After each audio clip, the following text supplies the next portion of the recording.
Mabibi na mabwana, napenda kutoa wito kwa viongozi wote wa elimu ya juu nchini kusimamia kwa ukaribu mchakato wa udahili wa elimu ya juu kwa mwaka wa masomo 2019-2020 ili kuondoa usumbufu usiokuwa wa lazima kwa wanafunzi ambao wanataka kujiunga na elimu ya juu, lakini pia kwa wazazi na walezi na wadau mbalimbali, hata wafadhili.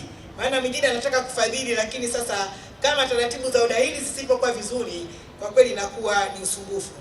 Ninafahamu kwamba TCU wameshatoa mafunzo na maelekezo ya kutosha kwa wataalamu wa mifumo ya kompyuta na maafisa udahili wa vyuo vyote ambao vitadahili wanafunzi kwa mwaka wa masomo 2019-2020. Kwa ni imani yangu kwamba zoezi la udahili wa wanafunzi wanaoenda kujiunga na elimu ya juu mwaka 2019-2020 litafanyika kwa ufanisi mkubwa zaidi kuliko ilivyokuwa mwaka 2018-19. Nisingependa usumbufu ambao vijana waliupata katika kujitihada za kujiunga au kujisajili katika vyuo mbalimbali itokee tena katika mwaka huu. Kwa hiyo naomba sana, changamoto nyingine nafahamu zilitokana na vyuo vyenyewe kutokuwa na mifumo thabiti ambayo wanafunzi wangeweza kujithibitisha katika vyuo vyao. Kwa hiyo kutokana na changamoto hizo, nilitoa maelekezo kwa Tume ya Vyuo Vikuu kuhakikisha kwamba inakaa na wanaohusika na udahili katika vyuo vyote nchini, iwe ni vyuo vya umma au vyuo binafsi, na TCU nafahamu ameshafanya hivyo.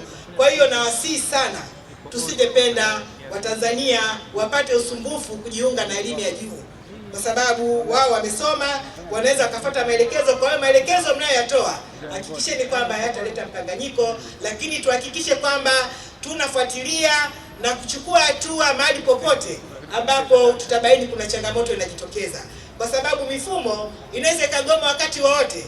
Kwa hiyo lazima, pamoja na kwamba mmeshafanya mafunzo, lakini lazima wawepo watu wa kufuatilia usiku na mchana kuhakikisha kwamba tunawezesha vijana wetu waliomaliza kidato cha 4, waliomaliza diploma na wengine ambao walikuwa wamemaliza miaka ya nyuma lakini wamejisikia mwaka huu wakajiunge na masomo. Chonde yaliyotokea mwaka jana, nisingependa nione wanafunzi, wazazi na walezi wanapata usumbufu, wanalazimika kusafiri kutoka mbali kuja kufuatilia swala la udahili. Naomba sote tushirikiane, kwa sababu kwa mujibu wa sheria ya vyuo vikuu sura ya 346 ya sheria za Tanzania, jukumu la kudahili wanafunzi ni la seneti za vyuo vikuu au bodi za chuo husika. Hivyo kwa mara nyingine ninawasihi viongozi wa vyuo mtumie mamlaka yenu ya seneti au bodi za vyuo kuhakikisha kwamba mnasimamia kikamilifu jukumu la kuwadahili wanafunzi ili waweze kujiunga kwa ufanisi. Lakini katika kusimamia jukumu hilo, lazima vigezo na masharti vizingatiwe. Narudia kusema kwamba katika kusimamia jukumu hilo la kudahili, vyuo vyote nchini lazima vizingatie vigezo na masharti, taratibu zinazotakiwa, lakini pia na sifa ambazo zinatakiwa kwa mwanafunzi kujiunga. Kama kawaida, serikali iko macho. Ukiweka watu ambao ni vimeo, tutawaona tu na tutawachomoa, na wewe mwenyewe unajua atakayokupata. Mimi sitaki kusema, kwa sababu wapo hapa ambao yaliwapata. Sasa hivi tumewapa msamaha baada ya kujirekebisha, lakini adhabu ile inaweza ikawarudia kama tutaona hamtaki kujifunza kutokana na makosa yenu. Kwa upande wa wanafunzi ambao mnataka kujiunga na vyuo vikuu, naomba nitoe wito kwenu, msiwe wavivu wa kusoma. Someni maelekezo kabla ya kuanza kujiunga. Mwanafunzi anapopata division 1, tena hao ndio wanakuwa na matatizo sana, anakuwa anaona hii ni ticket, naweza nikasoma chochote. Kwa hiyo unakuta mwanafunzi ana division 1 ina point 9, anaenda kuchagua program degree ya oil and gas, inachukua wanafunzi 10 nchi nzima. Sasa kama wewe una point 9, mwenzako alikuwa na point 3, kwani yeye hawezi akatamani kusoma hiyo program unayoichagua?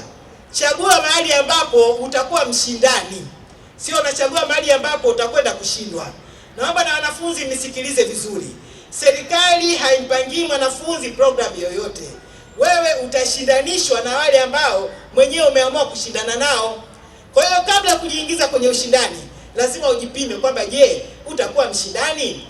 Vinginevyo ndio haya mambo ambayo tunaona wakati mwingine kunakuwa na malalamiko kwamba inakuwaje mwanafunzi amepata daraja la 3, amepata chuo kikuu, lakini wa daraja la kwanza hajapata chuo kikuu.